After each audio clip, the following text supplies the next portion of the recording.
Cek, halo, assalamualaikum warahmatullahi wabarakatuh. Selamat selamat malam semuanya.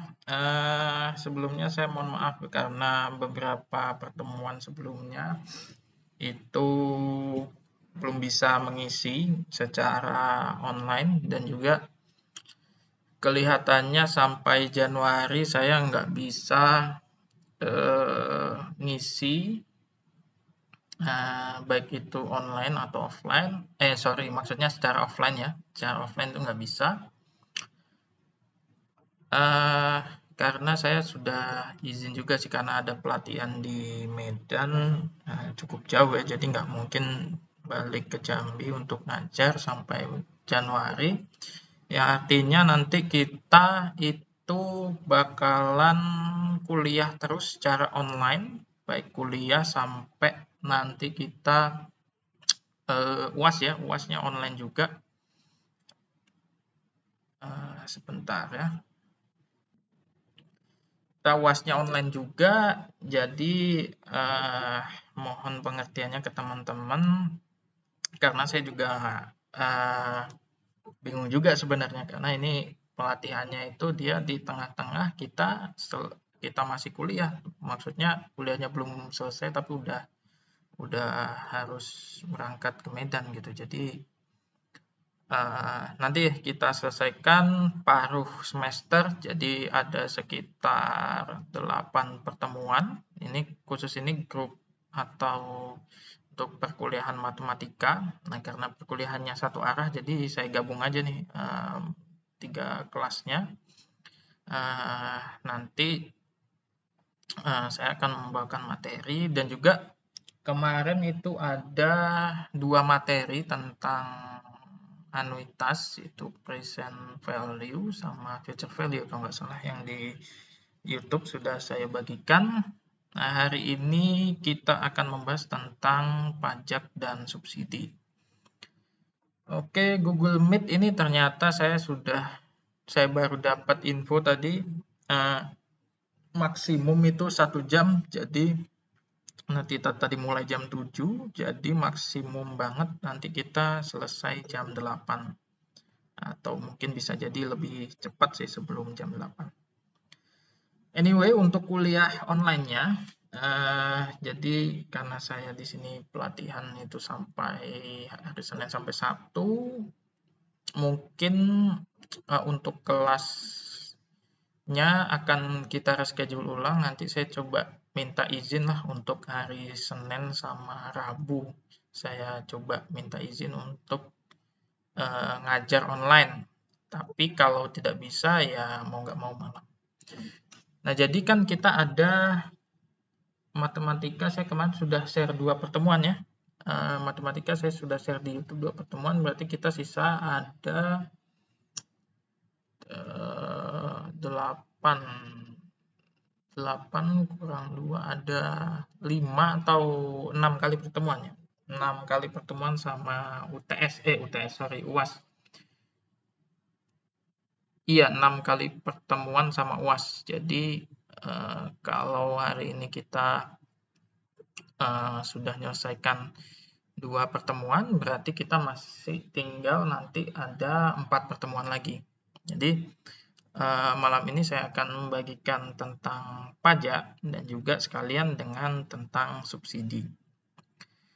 Nah, selanjutnya nanti ada sekitar 4 pertemuan, itu kita kemungkinan online lewat Meet-nya itu 2 kali saja, sisanya nanti saya akan bagikan lewat video. Nah, saya juga rekam untuk kegiatan atau perkuliahan kali ini, nanti saya upload juga di YouTube supaya teman-teman bisa mengulang ya mungkin untuk materi yang kita dapatkan pada malam hari ini. Oke, langsung saja saya ingin menyampaikan materi sedikit. Nah, kita akan jadi kita akan membahas materi yaitu tentang pajak dan juga subsidi. Kita sudah, mungkin ada kelas yang belum ya, tapi saya sudah menjelaskan tentang pajak sedikit, cuman waktu itu karena saya pikir waktunya kurang pas ya, kurang banyak, jadi saya hanya bisa menjelaskan sedikit. Nah, kita akan perdalami pajak dan subsidi pada pertemuan kali ini. Oke, saya share dulu materinya.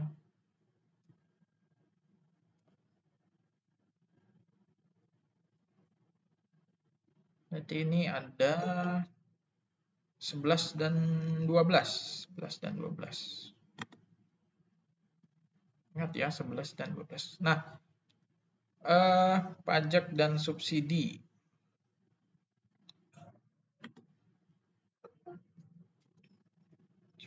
Coba kelihatan nggak? Oke, udah kelihatan. Kita kemarin sudah belajar tentang keseimbangan pasar. Nah, hari ini kita akan belajar tentang bagaimana intervensi pemerintah melalui pajak dan subsidi. Ini adalah salah satu kebijakan moneter yang dilakukan oleh pemerintah. Kita juga sudah ada berdiskusi tentang kebijakan moneter dan juga kebijakan fiskal. Oh, sorry, ini kebijakan fiskal ya. Kalau yang moneter itu yang dilakukan oleh BI. Kalau fiskal itu yang dilakukan oleh Kementerian Keuangan. Nah, Kementerian Keuangan ini melakukan intervensi ekonomi dengan menerapkan pajak melalui yang kita sebut dengan DJP atau Direktorat Jenderal Pajak. DJP ini kalau di luar negeri dia memisahkan diri dari beberapa negara itu memisahkan diri dari Kementerian Keuangan mereka atau Ministry of Finance mereka. Jadi ada beberapa negara itu DJP-nya dia berada di bawah presiden langsung.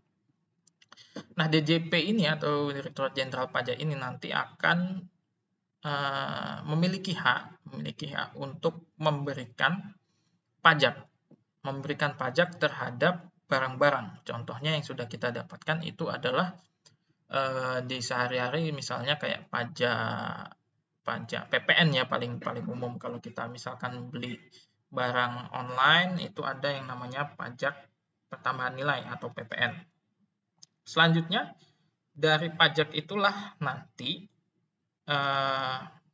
fungsinya adalah untuk mengatur pendapatan negara, lalu juga untuk mengatur konsumsi masyarakat dan sebagainya. Nah, pajak ini bisa dikenakan di konsumen, ke kita, atau bisa dikenakan ke produsen. Nah, pajak yang diberikan kepada konsumen itu nantinya maksudnya pajak itu dibebankan ke konsumen ya, kalau pajak diberikan ke konsumen, kalau ke produsen berarti pajak itu dibebankan kepada produsen. Nah, ini adalah instrumen fiskal yang dimiliki oleh pemerintah untuk mengatur ekonomi Indonesia ya. Jadi bisa mengatur penerimaan negara, pendapatan negara, lalu laju konsumsi dan sebagainya. Kalau selain pajak, kita juga tahu ada yang namanya cukai. Nah, kalau cukai ini kan tujuannya dia untuk mengurangi atau mengendalikan konsumsi masyarakat. Misalnya konsumsi terhadap barang tertentu. Nah, kalau di Indonesia cukai itu yang umumnya kan ada cukai rokok. Itu sebenarnya cukainya itu pada produk turunan dari tembakau. Begitu rokok liquid yang mengandung nikotin itu dikenakan cukai. Dan juga salah satunya yang lain itu adalah alkohol. Nah, di ilmu ekonomi kita tahu bahwa pengenaan pajak nantinya akan mempengaruhi mekanisme dan juga keseimbangan pasar. Nah, keseimbangan pasar inilah yang nanti harus kita hitung ulang apabila suatu barang itu terkena pajak. Nah, di buku, saya cek dulu di bukunya itu halaman berapa ya. Di buku yang saya share itu tentang pengenaan pajak dan subsidi itu ada di halaman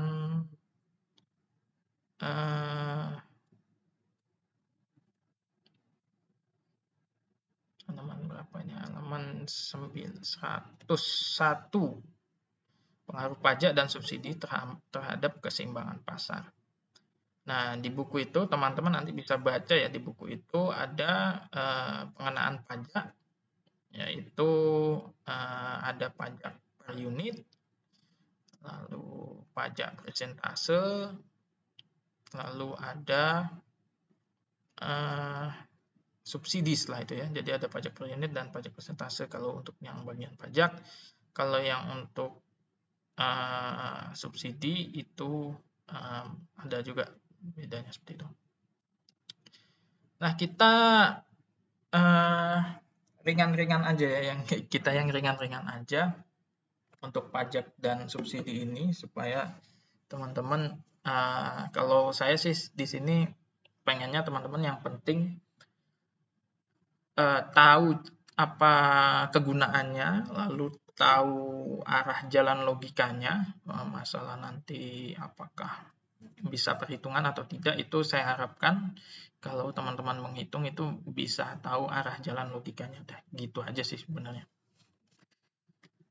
Oke, kita lihat pengaruh pajak terhadap keseimbangan pasar. Itu misalnya kita kemarin belajar kan ada fungsi permintaan dan juga ada penawaran atau supply dan juga demand. Nah, sebelum ada pajak, misalnya fungsinya itu adalah harga sama dengan fungsi kuantitas D. Lalu setelah ada sudah ada tarif pajak, untuk permintaan itu masih sama, sedangkan untuk yang penawaran itu ada tambahan T-nya atau tarif pajak. Fungsi penawaran sebelum dikenakan pajak itu adalah P sama dengan, ini fungsi ya, fungsi yang kemarin itu yang kita pelajarin itu A ditambah BQ. Lalu fungsi penawaran setelah dikenakan pajak, ini fungsi penawaran yang telah dikenakan pajak itu ada P absen, atau ini fungsinya yang sudah dikenakan pajak, sama dengan A tambah BQ atau kuantitinya ditambah T.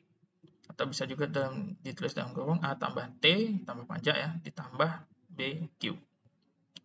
Lalu ada beban pajak yang ditanggung oleh konsumen dan juga beban pajak yang ditanggung oleh produsen.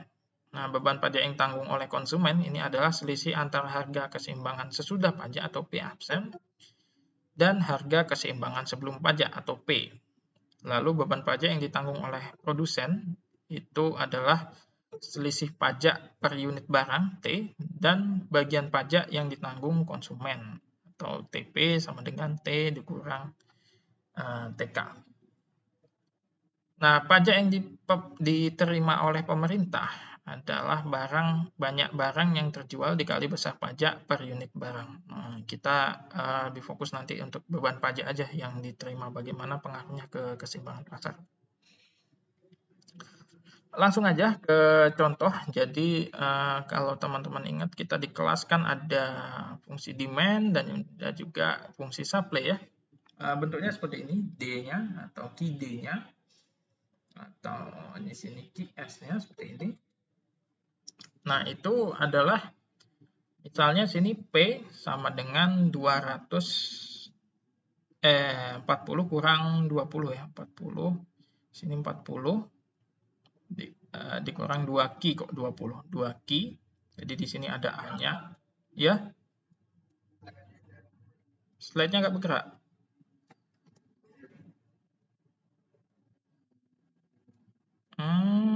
Bentar. Kok diam aja.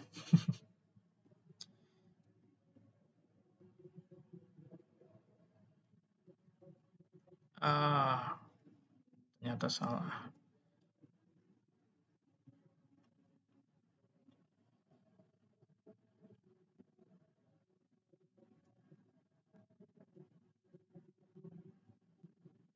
Oke, udah ya.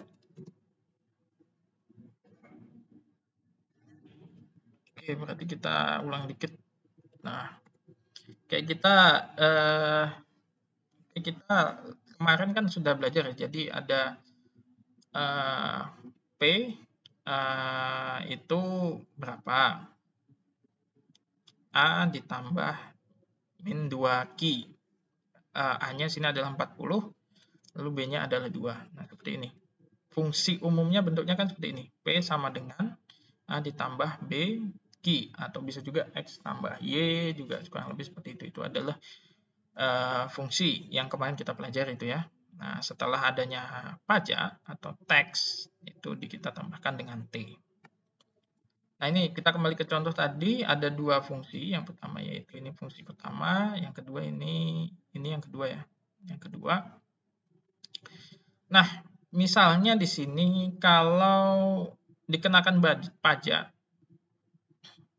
sebesar Rp3 per unit, tentukan keseimbangannya sebelum dan setelah pajak.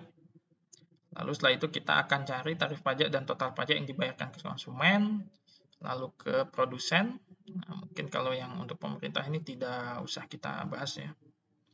Lalu setelah itu kita lihat grafiknya. Tapi kita lebih fokus ke perhitungan dari A dan B-nya ini dulu. Untuk keseimbangan pasar, seperti yang kita pelajari kemarin, untuk QS itu sama dengan QD, atau di sini PS sama dengan, sini biar nggak pusing, sama dengan PD. Lalu dapatnya dari mana 40 dikurang 2Q ini? Kita lihat di soalnya tadi. Nah, P-nya 40 kurang 2Q ya. Sama kan dengan ini kan, P-nya 40 kurang 2Q, untuk yang sini adalah Q kurang 5. Kita sudah dapatkan, sekarang tinggal kita substitusikan, kita pindahkan. Min 2Q, kita gabungkan dengan Q-nya, di sini berarti Q-nya berubah jadi negatif ya. Q-nya pindah ke kiri, negatif. Lalu min 5, 40-nya pindah ke kanan, jadi nilainya jadi, ini pindah ke kanan, nilainya positif jadi negatif, jadi min 5 min 40. Dapatlah min 3Q sama dengan min 45, atau Q-nya itu adalah 15. Kita masukkan ke salah satu persamaannya, kita masukkan ke persamaan yang ini, P sama dengan Q kurang 5. Ini untuk persamaan yang kedua tadi ya, yang di contoh ini persamaan ini, kita masukkan ke persamaan ini Q-nya, P sama dengan Q dikurang 5. Q-nya berapa tadi? 15. Di mana 15? Ini ya, min 45 dibagi dengan min 3. Dapatlah 15. Min dibagi min sama dengan plus. P sama dengan Q dikurang 5 atau 15 dikurang 5. Dapatlah P-nya adalah 10. Oke. Nah, itu adalah keseimbangan pasarnya sebelum adanya pajak. Q-nya adalah 15, P-nya adalah 10. Lalu setelah ada pajak, keseimbangan setelah adanya pajak, di sini pajaknya di contohnya di soalnya tadi kita lihat pajaknya adalah 3 ya. Pajaknya adalah 3. Sehingga nanti di sini P ditambah dengan T, atau persamaan kita tadi ditambah dengan T, dapatlah P sama dengan Q min 5 ditambah 3. P sama dengan Q min 5, kita klik lagi di soal, P sama dengan Q min 5 ditambah 3. Dapatlah P sama dengan Q min 2. Nah, di sini kita tinggal memasukkan nilainya dari persamaan sebelumnya. Persamaan D-nya atau demand-nya, PD-nya. Ini P as absent atau P setelah adanya pajak. Ini setelah adanya pajak ya. Ini sebelum, kalau yang demand itu memakai yang sebelum adanya pajak. Sedangkan yang supply, yang S-nya itu menggunakan setelah adanya pajak. Kita dapat sudah persamaan baru yang Q-2, yang sedangkan ini 40-2. 40-2 dapatnya dari mana? Dapatnya dari soal ini, 40-2. Lalu Q-2 dapatnya dari mana? Q-2 dapatnya dari soalnya tadi, P sama dengan Q-5 ditambah dengan pajak. Ini adalah pajak. Tambah dengan 3, ini adalah pajak. Min 5 plus 3, min 2. Min 2 Q, lalu Q-nya ini pindah ke kiri. Q-nya pindah ke kiri, dapatlah menjadi min Q, karena dia dari kanan pindah ke kiri. Itu berubah ya, berubah tandanya jadi minus. Lalu yang ini min 2. Nah, min 2 ini dikurang 40. Dari mana 40? Di sini 4 plus 40. Kita pindahkan ke kanan jadi minus 40. Sudah kita dapatkan min 42. Di sini adalah min 3Q. Dari mana min 3Q? Min 3Q adalah min 2, min Q sama dengan min 3Q. Yang sini adalah min 2, min 40, dapatlah min 42. Q-nya adalah 14. Dapat dari mana? 42 dibagi dengan 3. Min 42 dibagi dengan min 3, jadinya adalah positif 14.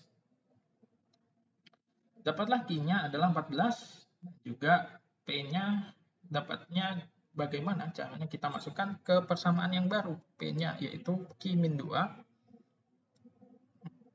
Q yang barunya adalah, atau Q E aksennya, itu adalah 14 kurang 2. Lalu di sini adalah 14 kurang 2 jadi 12. Ini adalah nilai yang barunya. Jadi untuk menjawab pertanyaan yang B, kita kembali ke B ini, tarif pajak dan total pajak. Menjawab pertanyaan A, A yang kedua, yaitu setelah pajak, keseimbangan setelah pajak. Jadi keseimbangan setelah pajak, itu jawabannya adalah Q-nya 14 dan P-nya adalah 12. Ini adalah kondisi setelah pajak. Ini kondisi sebelum pajak, 15 dan 10. Oke, itu untuk A. Ya, kita sudah menjawab pertanyaan yang A. Lalu yang B, itu adalah tarif pajak dan total pajak yang akan atau yang nantinya dibayar konsumen itu berapa sih? Kita lanjut aja untuk yang ke B-nya. Ini pajak, pengenaan pajak di pemerintahan, keseimbangannya ini ringkasannya ya. Tadi P-nya untuk yang jawaban A ya, ringkasannya ini. Lalu untuk tarif pajak dan total pajak, tarif pajak yang dikenakan oleh pemerintah kepada produsen T adalah Rp3 per unit. Nah, akan tetapi sebagian dari pajak tersebut dibebankan kepada konsumen. Beban tarif pajak yang dibebankan kepada konsumen terasa dengan adanya kenaikan keseimbangan harga dari PE 10 menjadi PE absen, yaitu atau P-nya, P absennya itu adalah 12. Maka besarnya tarif pajak dan total pajak untuk produsen dan konsumen nilainya adalah sebagai berikut. Pertama dulu dari tarif pajak. Tarif pajak yang dibebankan produsen kepada konsumen itu adalah TK sama dengan PE absen atau P setelah pajak dikurang dengan P sebelum pajak, yaitu 12 kurang 10. Kita kembali lagi ke tadi, kalau misalkan lupa 12 yang mana, 10 yang mana, P absennya ini 12 ya, setelah pajak. 10-nya mana? Yang ini, sebelum pajak. Oke. Ini adalah tarif pajak yang dibebankan produsen kepada konsumen. Nih, 2, dapatnya 2, 12 kurang 10, 2. Tarif pajak yang ditanggung oleh produsen itu adalah T dikurang TK. TK-nya adalah 2. T ini di soal tadi ya, 3. T atau tax atau pajaknya di soal 3. Nah, kita kembali dikit. Soal ini, 3 ini ya. Ini T. Nah, jadi tarif pajak yang ditanggung oleh produsen adalah T dikurang TK, TK-nya tadi yang di atas itu ya, TK, T konsumen itu jadinya adalah 3 kurang 2 sama dengan 1. Kita udah dapat tarif pajak yang ditanggung oleh produsen. Lalu tarif pajak yang dikenakan kepada pemerintah. Nah, ini mungkin kita bahas, teman-teman fokus ke dua ini dulu aja. Jadi kalau yang pajak yang dikenakan pemerintah itu adalah T sama dengan 3 per unit. Nah, kita fokus ke dua ini aja yang ditanggung produsen dan juga konsumen. Kalau ini ngikut dari soal ya, 3 per unit yang dikenakan pemerintah kepada produsen. Lalu setelah tadi tarif pajak ada yaitu total pajak. Nah, total pajak yang berasal dari konsumen itu adalah TK, total pajak atau T besar K, pajak dari konsumen sama dengan TK-nya ini yang kita dapatkan tarif pajaknya tadi dikali dengan Q-nya, Q setelah keseimbangan setelah dikenakan pajak ya, keseimbangan pasar setelah pajak. TK-nya adalah 2, dapat dari mana? Dapat dari sini. TK-nya 2, dapat dari sini. Nah, 14 ini adalah Q setelah adanya pajak. Kita kembali. Nah, ini ya. Ini 14 Q setelah adanya pajak. Nah, 2 dikali 14. Nah, ini rumusnya adalah TK dikali dengan Q. Total pajak yang berasal dari konsumen adalah 28.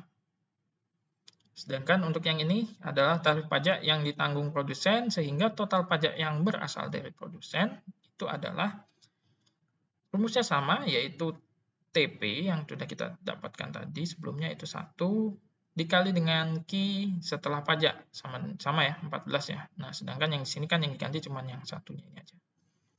Dapatlah 1 dikali 14. Nah, kalau untuk yang total pajak yang diterima pemerintah itu adalah T-nya atau pajaknya yaitu 3 dikali dengan Q setelah adanya pajak dari Q adalah QE absen ini adalah Q setelah adanya pajak, setelah terkena pajak. Nih, yang ini kalau masih lupa. Nah, 14 nih. 3 dikali 14 sama dengan 42.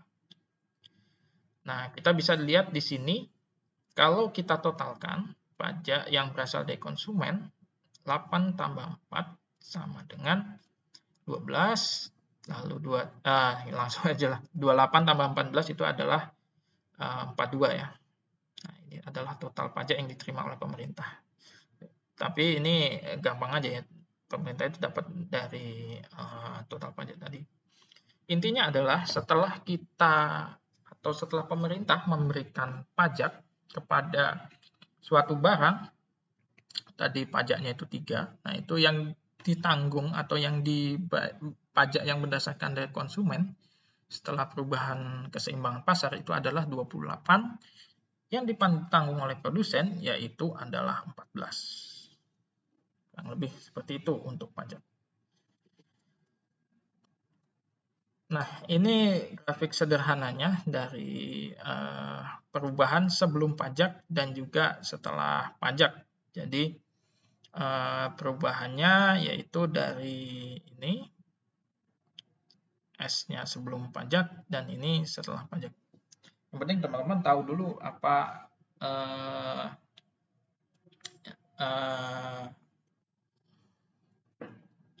untuk P setelah adanya subsidi itu kita bisa melihat bahwa kita masukkan ke P yang setelah ini ya, P-6 ini yang setelah subsidi P-6. Nah, kita masukkan ke P-6.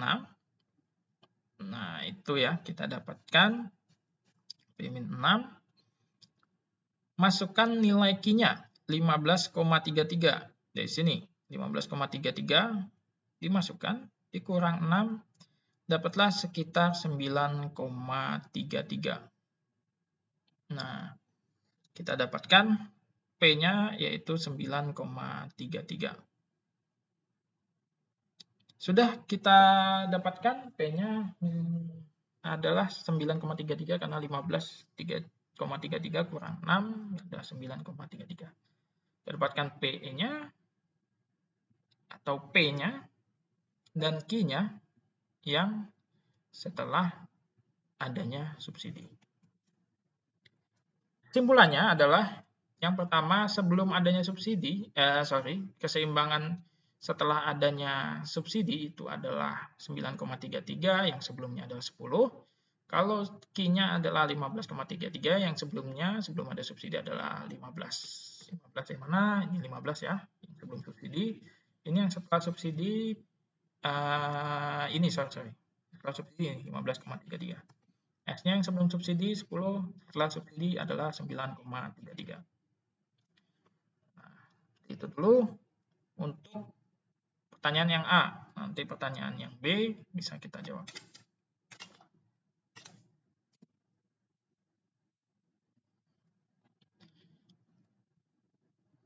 Oke, waktunya sudah mau habis, tinggal 10 menit.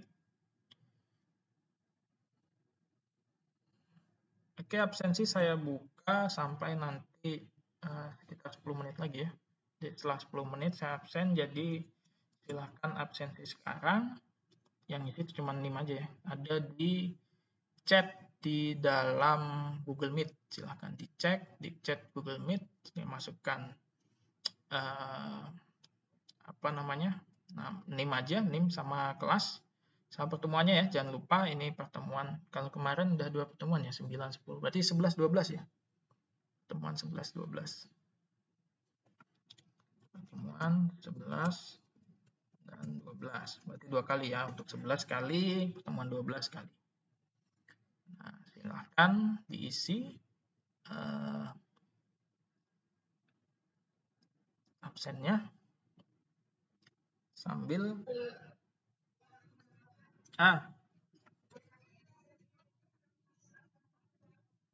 iya, yang pertama 11. Nah, itu kan ada kan pertama untuk yang 11. Cuma masukin NIM, kelas, sama pertemuan aja kok. 11, 12.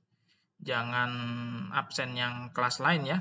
Nanti soalnya kalau di Excel kan kelihatan tuh waktunya. Kalau bukan jamnya untuk absen ya nanti jangan absen gitu maksudnya.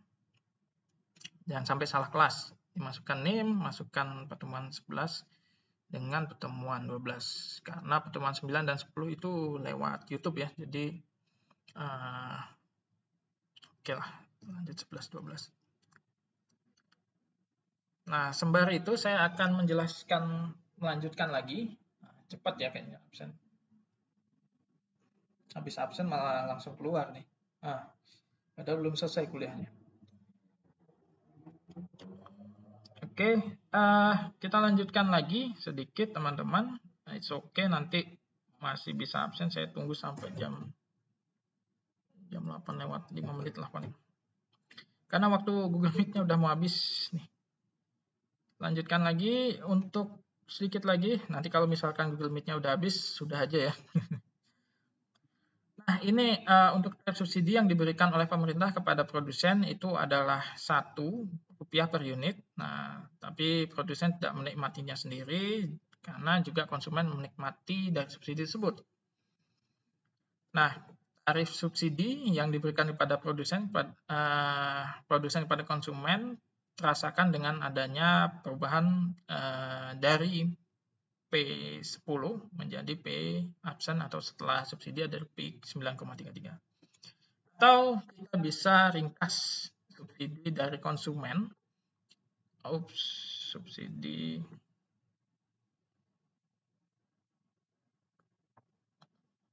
kenapa nih? Subsidi dari konsumen yang diberikan produsen kepada konsumen itu adalah SK P sebelum adanya subsidi dikurang P setelah adanya subsidi. yaitu 10 dikurang 9,33. Dari mana 10? Itu dari P ini. Nah, ini ya, 10, 9,33 adalah ini. Oke, jadi ini sebelum ada subsidi, ini setelah adanya subsidi. Dapatlah nilainya 10 kurang 9,33 adalah 0,67. Sehingga total subsidi yang diterima oleh konsumen itu adalah SK ini 0,67 ini dikali dengan Q setelah adanya subsidi yang ini. Nah, ini setelah adanya subsidi ini 15,33 dikali 15,33 dapatlah 10,27. Nah, lalu setelah itu tarif subsidi yang diterima produsen itu adalah kita tulis SP sama dengan S kurang SK yaitu atau 1 S-nya 1 atau subsidinya tadi kan 1 di soal ya. Ini soal. S-nya 1 kurang 0,67. Ini yang di atas ini hitungnya. Nih, jadi sini. 67 dapatlah 0,33. Sehingga di sini SP sama dengan SP kali QE atau Q setelah ini total subsidi yang diterima oleh produsen itu adalah SP yang ini 0,33 ini dikali dengan Q setelah adanya subsidi. Ini Q setelah adanya subsidi nih 15,33. Dapatlah nilainya yang diterima adalah 5,06. Nah, tarif subsidi yang diberikan oleh pemerintah tadi soal adalah 1 ya. Lalu totalnya berapa? Totalnya adalah tinggal tambahkan 10,27 dengan 5,06. Dapatlah 15,33. Atau bisa kita tulis dengan, kita hitung juga bisa dengan S dikali dengan Q setelah subsidi. Q setelah subsidi adalah 15,33. Dan juga subsidi yang diberikan oleh pemerintah adalah 1. Oke, sekian materinya. Jadi kita sudah membahas 2, yaitu keseimbangan setelah pajak dan juga keseimbangan setelah subsidi. Teman-teman silakan nanti bisa diulang lagi via YouTube. Nanti akan saya upload via YouTube, tapi kayaknya ada yang kepotong di bagian subsidinya. Nanti silakan dipelajarin lagi supaya tidak berat. Sampai sini aja menggambar grafiknya mungkin kita bahas di lain kali, karena kalau dari saya lihat dari jawaban UTS teman-teman itu masih agak kesulitan tuh untuk menghitung dari keseimbangan pasarnya. Sekalian kembali lagi ke materi yang kemarin tentang keseimbangan pasar. Bedanya di sini kita tambah pajak dan subsidi. Sekilas saja untuk grafiknya, kurang lebih nanti bentuknya akan seperti ini. Silakan, ada yang ditanyakan?